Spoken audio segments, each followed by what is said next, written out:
नमस्कार. आजच्या चर्चासत्रात आपण डिस्कस करणार आहोत कालचीच एक दुर्दैवी घटना जी पुणे जिल्हा कोर्टाच्या क्षेत्रात घडलेली आहे. ती आहे 60 वर्षीय व्यक्तीने आपला जीव गमावलेला आहे आत्महत्या करून, ज्याचा असा अंदाजा लावला जातोय की 27 वर्षांपासून त्यांचा न्यायालयीन खटला सुरू असल्यामुळे त्या त्रासाला सामोरे जाऊन मानसिकदृष्ट्या आर्थिकदृष्ट्या यामुळे त्यांना हे टोकाचं पाऊल उचलावं लागलं आहे. ज्यावेळेस आपण बघतो ज्युडिशरीमध्ये लोकांचा एक ट्रस्ट आज पण आहे आणि पुढे पण राहीलच, पण कुठं ना कुठं ही जी व्यवस्था आहे, ही न्यायपालिका आहे, याचं जे जजमेंट्स आहे किंवा अंतिम निकाल जो आहे त्याचा प्रोलॉंगनेस वाढत्या कारणास्तव कुठं ना कुठे हा ट्रस्ट कमी होतोय का, हा एक चर्चासत्रात बघायची गोष्ट आहे जे आपण डिस्कस करणार आहोत. या चर्चासत्रात आपण डिस्कस करणार आहोत. अजून एक, जेव्हा पण आपण बघतो की दोन व्यक्तींमध्ये किंवा दोन गटांमध्ये काही ना काही भांडणं होतात, तर त्यावेळेस सगळ्यात पहिला वाक्य जे वापरलं जातं की सी यू इन कोर्ट.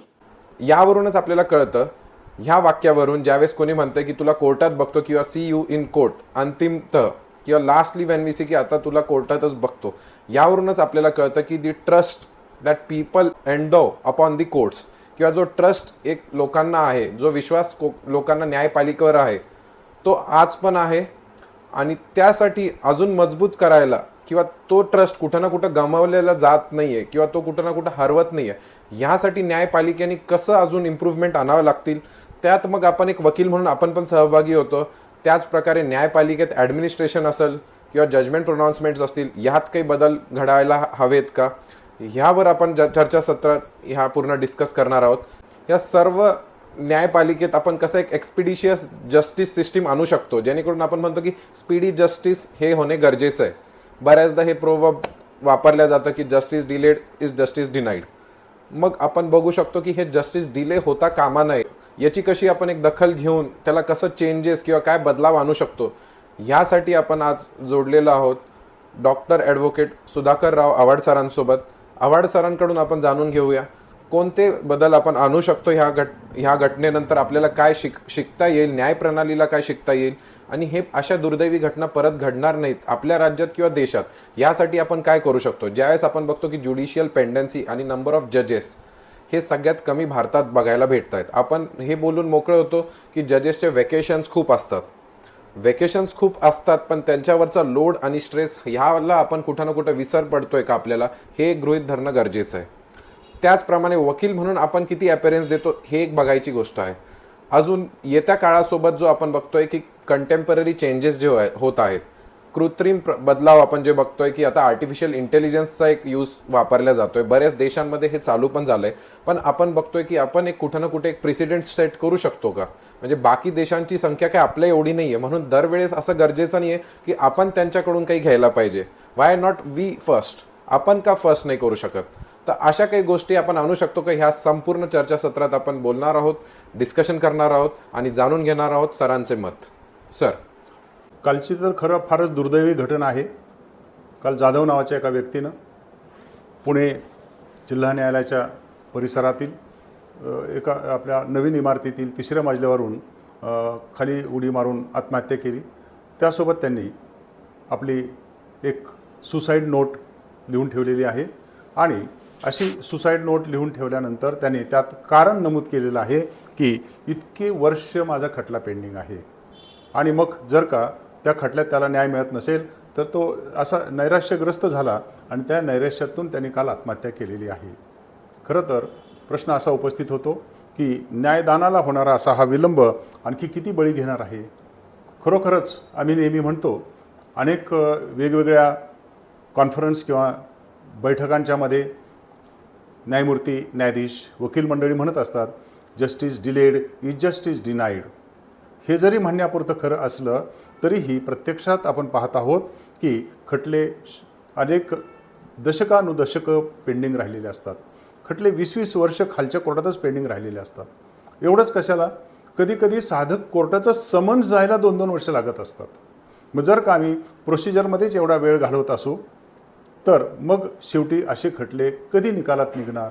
हा जो कन्सर्न आहे, आपण जो आत्ता अक्षय म्हणाला, तो इतका गंभीर आहे की नुकतंच त्या नीती आयोगाचं एक रिपोर्ट पब्लिश झाला आहे आणि त्यात असं दिसून आलं आहे की जर ह्या पद्धतीनं ह्या वेगाने जर का खटले निकाली निघत असतील तर सध्या जे खटले पेंडिंग आहेत ते खटले अंतिमतः निकाली निघायला 354 वर्षे जातील. आपल्याला माहीतच आहे, आपण सर्च केलं की लगेच सापडतं की सध्या सुमारे 4,70,00,000 एवढ्या खटल्यांची पेंडन्सी आहे. पैकी 3,60,000 फौजदारी स्वरूपाचे खटले आहेत आणि 1,10,00,000 हे दिवाणी स्वरूपाचे खटले आहेत. पैकी 63,00,000 खटले हे उच्च न्यायालयामध्ये प्रलंबित आहेत आणि 88,000 खटले हे सुप्रीम कोर्टामध्ये पेंडिंग आहेत. जर का सर्वोच्च न्यायालयापासून उच्च न्यायालयापासून कनिष्ठ न्यायालयांच्यापर्यंत जर का अशी खटल्यांचे प्रलंबित्व असेल, ते खटले प्रलंबित होणार असतील, पेंडिंग राहणार असतील, तर मग नागरिकांना न्याय कधी मिळेल? जर का नागरिकांना न्याय हवा असेल, फक्त न्याय मिळणं एवढं नव्हे तर तो न्याय तसा लवकर मिळाला पाहिजे. माननीय सर्वोच्च न्यायालयाने अनेक खटल्यात म्हटलं आहे की speedy justice is itself is a fundamental right. आणि जर का तो नागरिकांचा जलद न्याय हाच मूलभूत हक्क असेल तर मग आम्ही ही अनेक वर्ष तो त्यांना नाकारत आहोत. आणि नुसतं नाकारत आहोत असं नाही, तर सध्याच्या परिस्थितीप्रमाणे पुढे अनेक दशकं आणि शतकभरसुद्धा तो पुढच्या बाबतीत तो डावलला जाण्याची शक्यता आहे, त्यांना नाकारला जाण्याची शक्यता आहे. अन्याय करणं, न्याय नाकारणं ही एक गोष्ट आणि न्याय देण्यात असा डिले होणे, अतिरिक्त डिले किंवा उशीर किंवा प्रलंबित राहणे हा सुद्धा एक प्रकारचा अन्यायच आहे. आणि जर का आपण याचं विश्लेषण करायचं ठरवलं तर मग यातून कसा एक क्रांतीचा भडका उडतो ते तुम्हाला मी सांगतो. कोणतीही गोष्ट जेव्हा कोणत्याही सत्सद विवेकबुद्धीला पटेन अशी होते तेव्हा त्यातनं क्रांती घडत असते. जर का प्रशासकीय कारणास्तव लोकांच्यावरती अन्याय होता असं दिसलं, आपण नेपाळमध्ये पाहिलं, लगेच भडका उडतो आणि त्या भडक्यातून लगेच काहीतरी विपरीत घडत असतं. तशी स्टेज, तशी स्फोटक परिस्थिती आता भारताच्या न्यायव्यवस्थेमध्ये आली काय, अशी चर्चा आता नागरिकांच्या दरम्यान, वकिलांच्या दरम्यान आणि मला असं वाटतं न्यायाधीशांच्या दरम्यानसुद्धा चालू असावी. कारण ह्या होणाऱ्या विलंबामुळे, ह्या होणाऱ्या उशिरामुळे आता नागरिकांचा या व्यवस्थेवरचा विश्वास उडेल काय? न्यायाधीशांच्यावरती विश्वास असणं गोष्ट वेगळी, तो आमचा आहेच, मात्र ह्या व्यवस्थेवरती विश्वास राहील का? आणि तो विश्वास डळमळीत व्हायचं कारण म्हणजे, त्याचं मुख्य कारण म्हणजे होणारा हा विलंब आणि झालेला हा उशीर. जर का एखाद्या खटल्यामध्ये पहिले 2 वर्ष 3 वर्ष प्राथमिक गोष्टी पण होत नसतील, साक्षी पुरावा पण नोंदवला जात नसेल आणि 20 वर्ष जर का खालीच गेली, 10-15 वर्ष खालीच गेली, तर सुप्रीम कोर्टामध्ये त्याचा निकाल लागेपर्यंत केवढा प्रलंब होईल. आणि ह्या विलंबासाठी नेहमी असं म्हटलं जातं, भारताच्या न्यायसंस्थेविषयी असं बोललं जातं, fruits of the litigation started by father may be obtain by son comma if any. म्हणजे थोडक्यात आता भारताच्या प्रचलित न्यायव्यवस्थेमध्ये एक पिढीचं लिटिगेशन आहे. कोणताही खटला निकालीत निघायला कमीत कमी 1 पिढी जावी लागते, अंतिमरित्या निकालात निघायला 1 पिढी जावी लागते. आणि मग जर असं झालं तर आमची न्यायव्यवस्था सुंदर आहे, खूप छान आहे, एफिशियंट आहे, न्यायमूर्ती प्रामाणिक आणि एफिशियंट आहेत, हे आम्हा सगळ्यांना मान्य आहे. पण ह्या डिलेचं काय करायचं, या उशिराचं काय करायचं? आणि या उशिराच्या कारणास्तव आपल्याला आता विविध प्रश्नांच्याकडे जावं लागणार आहे. प्रश्नसमाधान जर का आपल्याला पुढे जायचं असेल तर 2 गोष्टी आहेत. नेहमी लोक कोर्टाची टिंगलटवाळी करतात, कोर्टावरती आरोप करतात. अगदी सिनेमात असेल, व्यवहारात असेल, सगळीकडे असेल, नेहमी म्हटलं जातं तारीख पे तारीख. वस्तुतः ही एक पांगी टीका आहे. आम्ही फक्त न्यायसंस्थेला नाही वेठीस धरू शकणार, कारण जर का आपण न्यायसंस्था, त्याचं इन्फ्रास्ट्रक्चर, कोर्टाची संख्या, न्यायाधीशांची संख्या आणि त्यासाठी सरकार करत असलेला खर्च जर लक्षात घेतला, जर त्याचा आपण तुलनात्मक अभ्यास केला, तर आपण जर का युरोपियन कंट्रीजमध्ये गेलो तर 10 लाख लोकांच्या मागे 220 न्यायाधीश आहेत. अमेरिकेमध्ये साधारणपणे 150 न्यायाधीश आहेत. ऑस्ट्रेलियात 70 न्यायाधीश आहेत. आणि आश्चर्याची बाब म्हणजे आपल्या भारतामध्ये 10 लाख नागरिकांच्या मागे फक्त 21 न्यायाधीश आहेत. मध्ये जेव्हा याच्यावरती चर्चा सुरू झाली, लॉ कमिशनने आपला रिपोर्टही सबमिट केलेला होता आणि 120व्या लॉ कमिशनच्या रिपोर्टमध्ये, जो त्यांनी पार्लमेंटला सादर केलेला आहे, आपले 120व्या रिपोर्टमध्ये लॉ कमिशन असं म्हणतं आहे की हा जो रेशो आहे, हा जो दोघांच्या मधला संबंध आहे लोकसंख्या आणि न्यायाधीशांची संख्या, तो कमीत कमी 50 तरी असायला हवा. म्हणजे जेव्हा आजच्या कोर्टाच्या आणि न्यायाधीशांच्या संख्येमध्ये कमीत कमी डबल इतका जेव्हा फरक होईल तरच ही परिस्थिती कुठेतरी ताब्यात किंवा कंट्रोलमध्ये आल्यासारखं होईल. आणि आज तरी तशी परिस्थिती नाही. आपल्याकडे कुठेही सरकारनं नीट इन्फ्रास्ट्रक्चर प्रोव्हाइड केलेलं नाही. ही सरकारची जबाबदारी आहे. आणि जर का आपण दर वर्षाचं बजेट अलोकेशन पाहिलं, जर का केंद्र सरकार राज्य सरकारांचं अलोकेशन पाहिलं, अत्यंत अल्प निग्लिजिबल एवढे पैसे न्यायसंस्थेसाठी दिलेले असतात. आणि न्यायसंस्था हे आपल्या भारतीय संविधानाच्या 3 अंगांच्या पैकी सगळ्यात वीक अंग आहे. असं म्हटलं जातं की this organ has no sword nor purse. आपल्याकडे अर्थही नाही, पैसेही नाहीत आणि आपल्याकडे तशा प्रकारचे वेगळे अधिकारही नाहीत. जजेस speak only through pen and orders. मग अशा परिस्थितीमध्ये या पैशासाठी, या इन्फ्रास्ट्रक्चरसाठी, या साधन सुविधांच्यासाठी न्यायसंस्थेला बाकीच्या 2 अंगावरती अवलंबून राहावं लागतं. आणि मग हे बजेटरी अलोकेशन जर का आपण पाहिलं तर ते इतकं अत्यल्प आहे की केवळ अशा प्रकारच्या कमी बजेटरी अलोकेशनमुळे कधीही न्यायव्यवस्था जलद होणार नाही. आपण अलीकडेच एक छोटंसं उदाहरण घेऊया. अगदी गेल्या 15 दिवसापूर्वी नाशिक जिल्हा न्यायालयाचं माननीय सर्वोच्च न्यायालयाच्या सरनिदेशांच्या हस्ते उद्घाटन झालं. त्या कार्यक्रमात आम्ही असं पाहिलं की साधारणपणे 340 कोटी रुपये खर्चून अत्यंत अद्ययावत इमारत तयार झालेली आहे. आपण त्याला टेम्पल ऑफ जस्टिस असं म्हणतो, त्याला आपण न्याय देवता किंवा न्याय मंदिर असं म्हणतो. आणि जर का आपण त्याला न्याय मंदिर म्हणायचं असेल तर आपण जर का नाशिकचं न्यायालय पाहिलं तर खरोखरच एकदम अल्ट्रा मॉडर्न अशा पद्धतीचं न्यायालय केलेलं आहे. इतके मोठ्या संख्येनं तिथे न्यायाधीश बसू शकतात.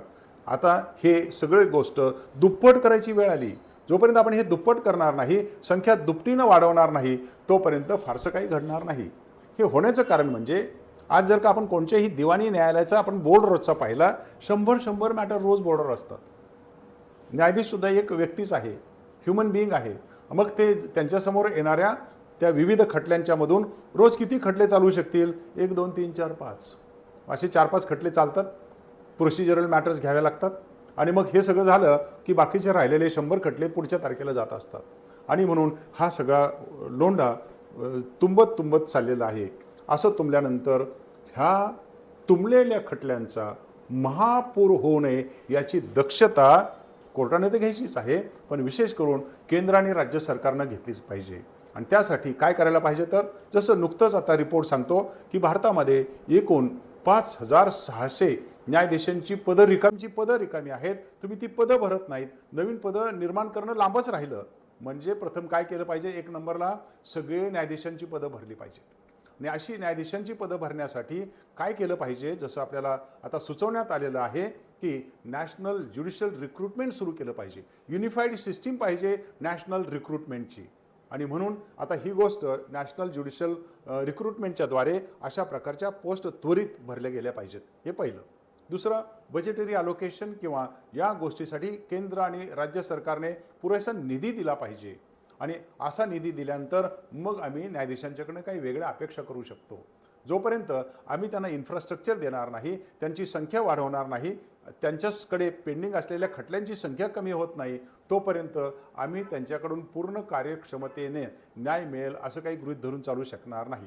आणि मग या बाबतीत अशा डिस्पोजल ऑफ केसेस किंवा केसेसचा न्याय निवाडा त्वरित होण्यासाठी आम्ही या गोष्टी आणि ही पावलं कसा मुद्दा सांगावासा वाटतो की जास्तीची जी संख्या आहे ना ती दुसऱ्या बाजूने विचार केला तर क्रिमिनल केसेसची आहे.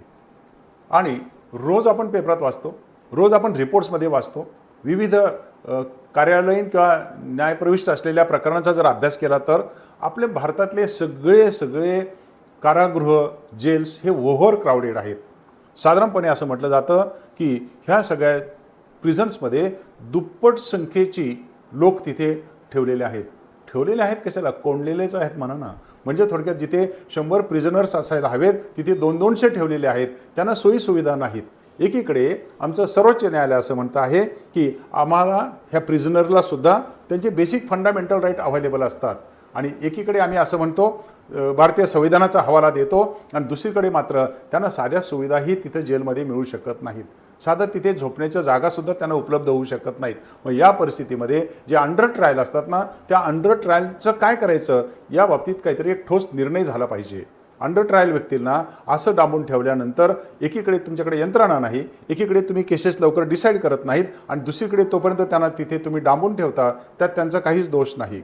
आणि म्हणून त्यांना जास्त काळ डांबून ठेवणं आणि उद्या त्यानंतर तो माणूस निर्दोष आहे असं सिद्ध झाल्यानंतर त्याला तुम्ही इतका काळ डांबून ठेवलं त्याचं काय. आणि म्हणून या बाबतीतही अंडर ट्रायल क्रिमिनल्स आणि जेल रिफॉर्म्स याच्यातही मोठा बदल होणं आवश्यक आहे आणि मोठे सुधारणा होणे आवश्यक आहे. हे सगळं एकीकडे होत असताना, ही सगळी परिस्थिती सुधारत असताना न्यायसंस्थेवरचा बोजा कमी करण्यासाठी आर्बिट्रेशन, मेडिएशन, कॉन्सिलिएशन, लोक अदालत या गोष्टीकडेही भर दिला पाहिजे. सुदैवानं खरोखरच भारतामध्ये लोक अदालत पद्धती बऱ्यापैकी इफेक्टिव्ह होती आहे. मिडिएशन आणि कॉन्सिलेशनसुद्धा बऱ्यापैकी इफेक्टिव्ह होत आहे आणि विशेष करून महाराष्ट्र राज्य याच्यात अग्रेसर आहे. विशेष करून पुणे जिल्हा त्याच्यात जास्त अग्रेसर आहे. याच्यात थोडीशी आणखी वाढ होणे आवश्यकता आहे. त्यासाठी सर्व वकिलांनी सुद्धा या बाबतीत मदत केली पाहिजे. नुकताच एक रिपोर्ट आला होता आणि तो असा ॲनालिसिस करतो causes of the pendency of the cases in the courts. आणि त्यात एक असं विचित्र एक ॲटम पाहायला मिळतो, कॉलम पाहायला मिळतो आणि त्यात असं लिहिलं आहे साधारणपणे 1 कोटी केसेस पेंडिंग राहायचं काम, कारण हे म्हणजे काउन्सिल्स, वकील वेळेवर उपलब्ध नाहीत. म्हणजे एकीकडे आम्ही केंद्र सरकारने काम करावं असं म्हणतो, राज्य सरकारने वेळेवर काम करावं असं म्हणतो, पुरेसे इमारती द्या, पुरेसे न्यायाधीश नेमा, इन्फ्रास्ट्रक्चर द्या, त्यांची राहायची व्यवस्था करा, ही एका बाजूला मागतोय. आणि दुसऱ्या बाजूला आम्ही असं म्हणतोय की न्यायाधीशांनी व्यवस्थित काम करावं. आणि तिसऱ्या बाजूला मात्र हे वकिलांनी सुद्धा या संपूर्ण यंत्रणेला जोपर्यंत आपण सहकार्य करणार नाही ना, तोपर्यंत याला यश येणार नाही. आणि इकडे परदेशात किंवा अनेक युरोपियन कंट्रीजमध्ये एक मेथड फॉलो केली जाते, प्री लिटिगेशन मेडिएशन.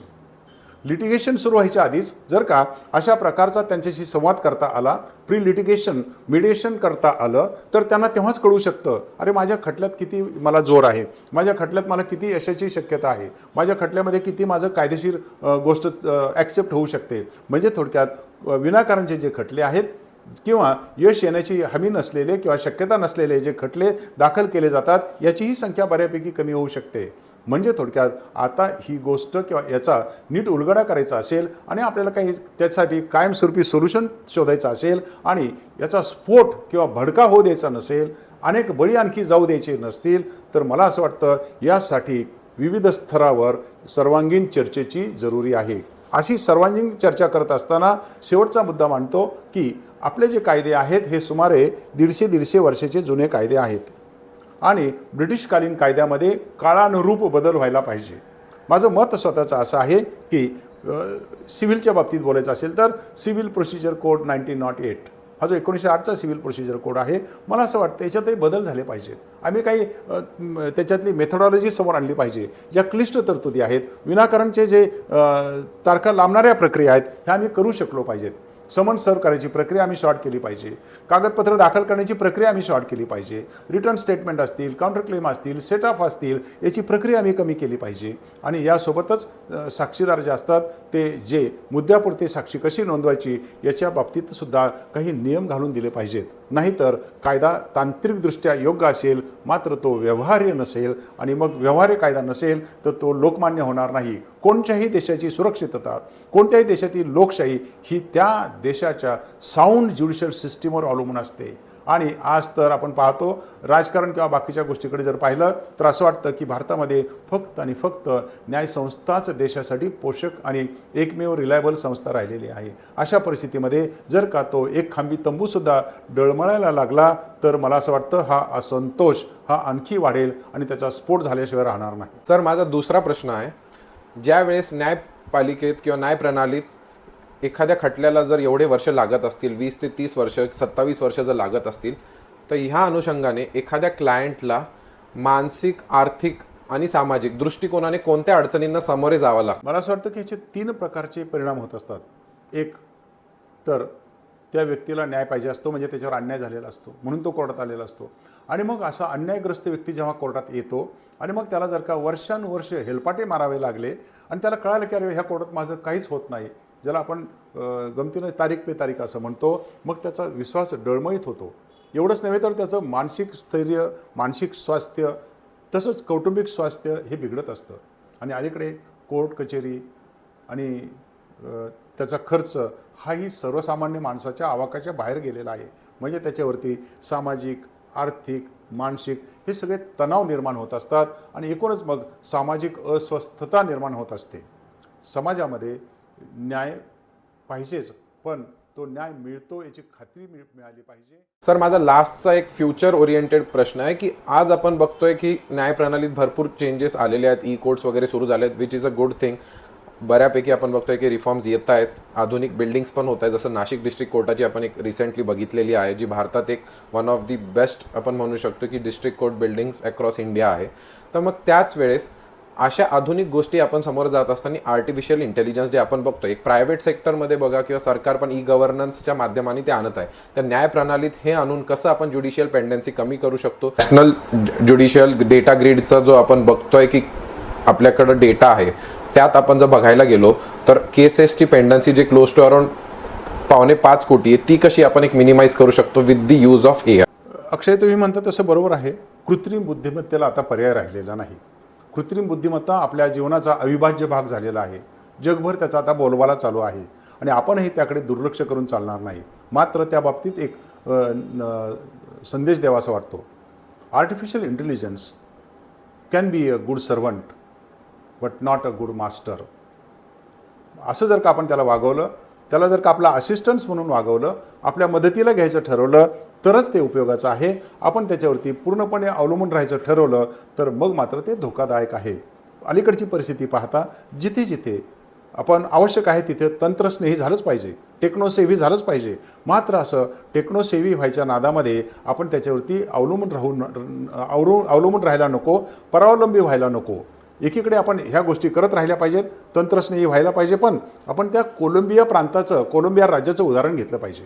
युनेस्कोनं या बाबतीत जे काही एथिकल स्टँडर्ड्स घालून दिलेले आहेत, त्या एथिकल स्टँडर्ड्सला बांधून राहून कोलंबिया या प्रांतानं, कोलंबिया या देशानं त्यांच्या न्यायसंस्थेमध्ये कृत्रिम बुद्धिमत्तेचा पूर्णपणे वापर करून ठेवलेला आहे. आणि ते जगातलं पहिलं राष्ट्र आहे की ते अशा मोरल किंवा नैतिक मूल्याला बांधून घेऊन त्याच्यावर ते अबाधित ठेवून आता त्यांच्या न्यायसंस्थेमध्ये अशा प्रकारच्या आर्टिफिशियल इंटेलिजन्स किंवा कृत्रिम बुद्धिमत्तेचा वापर करून घेत आहेत. नवीन येणाऱ्या पिढीनं निश्चितच याचा वापर केला पाहिजे, परंतु तो वेगळ्या प्रकारचा, मर्यादित स्वरूपाचा आणि मदत करणारा किंवा मदतनीस या स्वरूपाचा असला पाहिजे. थँक्यू सो मच सर तुमच्या वेळेबद्दल.